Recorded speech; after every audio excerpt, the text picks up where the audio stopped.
জাদুর পাখি ও সাহসী রাজকন্যা। এক দেশে ছিল এক ছোট্ট রাজ্য। সেই রাজ্যের রাজকন্যা মীরা খুব দয়ালু ছিল। একদিন সে বনে হারিয়ে গেল। হঠাৎ সে দেখল একটি সোনালী পাখি কাঁদছে।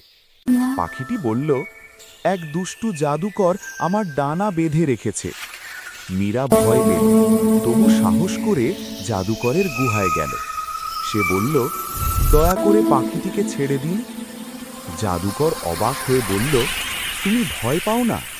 মীরা বলল, ভয় পাই, কিন্তু সাহায্য করাই সত্য।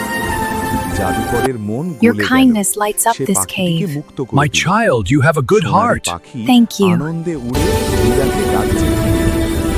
রাজা খুশি হয়ে বললেন, সাহস আর দয়াই সবচেয়ে বড় জাদু। শিক্ষা, সাহস আর দয়া থাকলে যে কোনো বিপদ We're জয় করা almost যায়। there! Welcome home, my dear. Father, I'm so happy to be back.